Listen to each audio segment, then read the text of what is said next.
The hidden cost of being good and how to turn it into power. Pause for a moment and really think. Has anyone ever told you that being good is the key to success? That kindness will protect you, honesty will win you respect, and generosity will guarantee loyalty.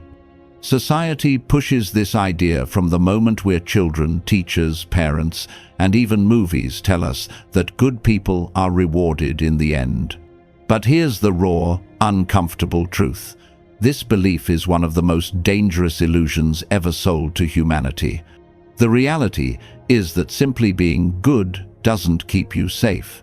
In fact, blind goodness often destroys people faster than cruelty ever could.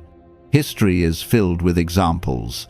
Leaders who were too kind lost their empires, rulers who trusted too much were betrayed, and generous individuals often ended up exploited by the very people they tried to help. Niccolo Machiavelli, the Renaissance thinker who studied the brutal mechanics of power, saw this pattern everywhere. He observed that those who clung to idealistic notions of morality were frequently the first to fall, while those who combined wisdom with strategy survived. This isn't a call to become heartless. I'm not suggesting you walk through life crushing others or abandoning compassion. What I am saying is this: if your kindness isn't backed by strength, it turns into a weakness. Goodness, when used blindly, makes you predictable, exploitable, and easy to control. But when you learn to wield it with intention, it transforms into your sharpest weapon. Let's break down why being good in the wrong way destroys you, and how you can flip the script to turn goodness into power. 1. Goodness exposes you instead of protecting you. Think about the kindest person you know. Chances are they're always available, always willing to help, always putting themselves last. But here's the harsh reality: the more predictably good you are, the more vulnerable you become. People stop seeing you as strong, they start viewing you as safe to exploit. When you never say no, people assume you never will. When you always forgive, people assume your forgiveness is endless. And when you always give, others learn to take without hesitation. You become the person who covers extra shifts at work without recognition, the family member who always sacrifices their own plans, or the friend who keeps paying for dinner because no one else steps up. The irony is that the very quality you hope will earn you, respect your goodness, becomes the reason others don't respect you at all. They don't see strength, they see weakness disguised as kindness.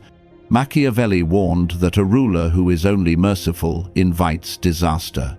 Just like a lion without claws, you may look majestic, but predators sense you're harmless. Goodness, when unguarded, is an open invitation for others to use you. Real strength comes when you learn to protect your boundaries while choosing moments of kindness strategically. 2. The trap of endless generosity. Generosity feels noble. It feels like the ultimate expression of love, care, and loyalty. And, in the short term, it often island. When you help someone once, they're grateful. Help them twice, and they're still appreciative. But help them 10, 20, or 50 times, and something dangerous happens. They stop appreciating it. Humans adapt quickly. What once felt extraordinary becomes ordinary. Psychologists call this hedonic adaptation. Over time, your constant giving becomes invisible. And when you finally stop or even hesitate, you're labeled selfish, unkind, or ungrateful. This is the generosity trap, giving so much that your value disappears, and the moment you draw a boundary, you're punished for it. Parents see this when they constantly shower their children with gifts. At first, the child beams with joy, but soon, the new phone, toy, or trip isn't special anymore. It's just expected. Deny them once, and suddenly you're unfair. The same thing plays out in friendships, workplaces, and relationships. The friend who always drives everyone around, the colleague who always volunteers for extra tasks, the partner who always sacrifices eventually. Their generosity stops being seen as generosity at all. It becomes entitlement. Machiavelli understood this centuries ago when he advised rulers to deliver benefits slowly and strategically so they would be cherished instead of forgotten. Scarcity builds value. Abundance destroys it. To maintain respect, your kindness must be deliberate, not endless. 3. The mask of virtue. Here's a truth most people can't swallow. The world doesn't reward genuine goodness. It rewards the appearance of it. People care more about how you look than who you are. They judge the mask you wear, not the heart you hide. Think about leaders, celebrities, or executives. Do you really believe their public smiles and polished speeches reflect every thought in their private lives? Of course not. They understand the necessity of perception. To maintain power, you must project virtue, even if, behind the curtain, you make tough and unpopular decisions. This isn't about being fake. It's about strategy. Imagine a doctor performing surgery. Cutting someone open looks brutal, even cruel, but it's necessary to save the patient's life. Similarly, a leader may need to make a harsh choice, firing someone, denying a request, enforcing discipline, not because they're heartless, but because it preserves long-term strength. The mask of virtue allows you to balance image and reality. You can project warmth and fairness publicly while exercising discipline and authority privately. Machiavelli put it best. Everyone sees what you appear to be. Few know what you really are. Those who grasp this principle don't let appearances dictate their reality. They use appearances to shape others' reality. 4. The economics of power. Everything you give away, time, energy, attention, money, costs you something. Yet most good people never calculate this price. They say yes to every favor, every request, every demand, until they're drained, bitter, and resentful. Then they wonder why nobody respects their sacrifices. Here's the unshakable truth. Your resources are finite. When you spend them recklessly, you not only weaken yourself, you rob yourself of the ability to make a meaningful impact when it truly matters. Think of the safety instructions on an airplane. Put your own oxygen mask on first, then assist others. Why? Because if you pass out trying to help, now both of you are in danger. Life works the same way. If you burn yourself out helping everyone, you eventually collapse, and the very people you wanted to support can no longer rely on you. The most impactful individuals in history weren't the ones who said yes to everything. They were the ones who reserved their strength, who learned to say no, and who channeled their resources into causes that mattered most. They understood that sustainable power requires conservation, not constant depletion. 5. Why good alone isn't enough. If blind kindness worked, the kindest people would be the most respected. But that's not reality. Respect doesn't come from endless giving, it comes from balance, knowing when to be generous and when to withhold, when to forgive and when to enforce consequences, when to appear soft and when to show steel. The world is filled with wolves, and wolves don't respect sheep. They respect lions who can fight and foxes who can outwit them. Machiavelli's timeless lesson was this: to survive and thrive, you must be both a lion when facing threats and a fox when navigating traps. This means your goodness should never be blind. It should be calculated, deliberate, and purposeful. That's how you ensure your kindness is seen as strength, not weakness. The transformation. The shift from blind goodness to strategic goodness is profound. It doesn't mean becoming cold-hearted. It doesn't mean abandoning compassion. It means protecting your energy, wielding kindness like a weapon, and refusing to be consumed by the approval of others. Once you master this, several things change. I. People respect your boundaries instead of crossing them. I. Your generosity is valued instead of taken for granted. I. Your image projects strength while still maintaining warmth. I. You conserve your resources for what truly matters. I. Ultimately, you move from being someone who is liked to someone who is respected. And respect, unlike superficial approval, endures. Final thought. The world doesn't need more people desperate to be liked. It needs individuals strong enough to command respect. Goodness, when used with strategy, becomes unstoppable power. But goodness without strength is nothing more than an invitation for others to take advantage. So the choice is yours. Continue being blindly good and endlessly exploited, or embrace the art of strategic goodness where compassion is backed by power, generosity is balanced with scarcity, and respect is earned without begging for it. Mastering power, the strategic path to respect, survival, and legacy. Those who expect obedience must first understand the art of commanding not only others, but themselves. You cannot expect people to follow your lead if you are unable to control your own impulses, your time, your focus, and your resources. Leadership always begins inward before it manifests outward. A person without self-discipline cannot create discipline in others. A leader who wastes energy cannot inspire efficiency in followers. Before you can give orders, you must conquer yourself. The truth is simple. The greatest resource you will ever own is not money or possessions, it's your attention, your energy, and your capacity to act. If you allow others to drain those without resistance, you will have nothing left to build your future. Protecting your resources is not selfishness, it's the foundation of influence. When you can defend your time from distractions, your energy from unnecessary battles, and your mind from manipulations, you finally step into real authority. But protecting resources alone is not enough. Power also requires you to know how and when to use virtue. Many people misunderstand this.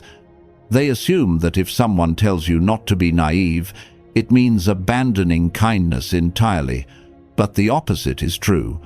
Mercy, honesty, and generosity are not weaknesses when used at the right moment. They are weapons sharper than steel. Think of virtue as a sword. Left hanging on the wall, it looks beautiful but is useless. In the hands of a skilled warrior at the decisive moment, however, it can save a life or even protect an empire. This is how goodness should be wielded, carefully, intentionally, and with precision. Helping someone should not be a reflex. It should be a choice. Forgiveness should not be endless. It should be earned and applied strategically. Generosity should not be scattered randomly. It should be directed where it can create the largest impact. Instead of spreading yourself thin, trying to please everyone, focus deeply on the people and causes that align with your vision. Instead of saying yes out of fear of rejection, say yes with full force to the opportunities that move you toward your goals. When you operate this way, three things happen. First, your kindness gains weight because it is rare and meaningful. Second, your contributions create greater impact because they are focused instead of diluted. Third, people's respect for you increases because they realize your attention is selective, and selective attention signals value. Think of history's most respected figures. Martin Luther King Jr. was compassionate, but his kindness wasn't weakness. He aimed it directly at confronting injustice. Mother Teresa didn't try to heal the whole world. She chose a specific mission, the poorest of the poor, and poured her life into them. Their virtue was not wasted on everyone, it was weaponized for change. In daily life, you can apply this by asking three simple questions before agreeing to anything. 1. Does this align with who I am and where I'm going? 2. 3. Can I do this without sacrificing my strength? 4. 5. Will this effort actually be respected, or will it be taken for granted?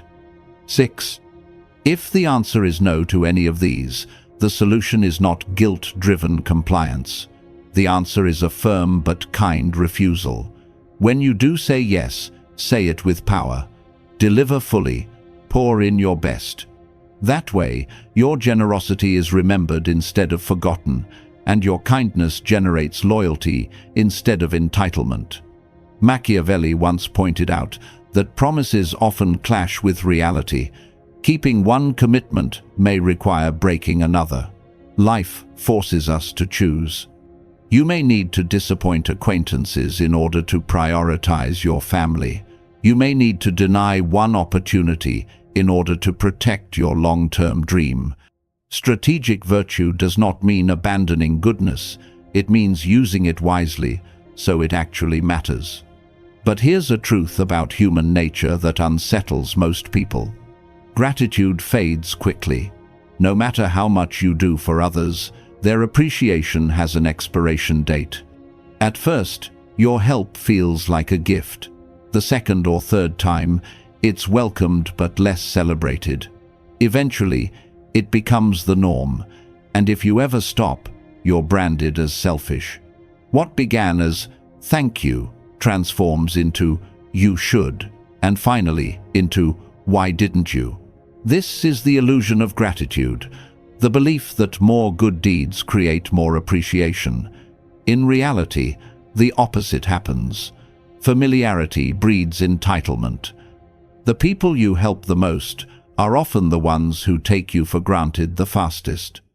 This doesn't mean humanity is wicked. It simply means people adapt. When kindness becomes constant, it loses its shine. Recognizing this doesn't mean you stop being generous. It means you become deliberate. Sometimes you must let others stand on their own without rushing in to rescue them. Sometimes you withhold assistance to remind people of its value. Machiavelli noted that people judge you not by the kindness you gave yesterday, but by what they see today. Your past sacrifices disappear in memory. Only your current actions hold weight. That's why you must guard your goodwill from being cheapened by overuse. Another principle often ignored is that intentions mean very little if they don't translate into results. You may have the purest motives, but if your efforts don't lead to meaningful outcomes, your intentions are irrelevant. The world does not record how noble your heart was, it records what you achieved. History remembers those who created change, not those who quietly meant well. Sometimes, real goodness requires tough choices that don't look pleasant in the moment. A parent who disciplines their child may be accused of being harsh, but in reality, they're preparing that child for resilience. A teacher who refuses to inflate grades may appear strict, but they're equipping students with honesty and work ethic. A leader who enforces high standards may seem demanding, but they're ensuring excellence. Surface-level niceness often creates short-term comfort but long-term weakness. Strategic toughness builds lasting strength. This is why nice people are often forgotten while effective people endure. Nice people smooth things over, but good people confront problems head-on. Nice people chase approval, while good people seek solutions. Niceness avoids conflict, but goodness resolves it. The difference is courage, the willingness to sacrifice being liked in exchange for making real progress. Machiavelli summarized this truth with his famous line, "The end justifies the means." He wasn't promoting cruelty for cruelty's sake. He was reminding us that good intentions are meaningless without results. And then comes the final truth: legacy. When you are gone, people won't remember the hundreds of times you smiled politely. They will remember the moments you created change, built something lasting, or stood firm when others caved. Survival comes first, legacy comes second. If you let yourself be crushed under the weight of exploitation, you will never live long enough to leave a mark. This is why survival itself is a moral duty. The generous can only give if they have resources left to share. The honest can only speak truth if they protect themselves from being silenced. The compassionate can only heal others if they preserve their own strength. Self-preservation is not selfish, it is preparation. By securing your own foundation, you gain the power to uplift others. Look at history's true change-makers. They were rarely nice in the conventional sense. They were disciplined, selective, demanding, and unafraid to set boundaries. They understood that goodness without power is fragile, but goodness with strength becomes unstoppable. To create a legacy, you must first endure. To endure, you must be strategic. And to be strategic, you must learn when to give, when to hold back, when to fight, and when to walk away. The lesson is clear. Goodness alone will not save you. Blind generosity will drain you. Endless self-sacrifice will bury you. But when you learn to wield virtue like a weapon, to protect your resources, to focus on results, and to endure long enough to build something that lasts, then your life begins to carry the weight of true influence. At the end of the day, you face a choice: remain endlessly nice and be forgotten, or embrace strategic goodness and be remembered. Legacy belongs to those who are powerful enough to protect it. True strength lies in knowing when and how to use goodness as a force, rather than letting it become a weakness. Machiavelli once declared that being feared is safer than being loved. And the truth behind that statement is simple. Respect will carry you further than affection ever will. Popularity fades, emotions shift, but the mark of strength and results endures. You don't need to abandon kindness, but you must anchor it in power. Without strength, even the purest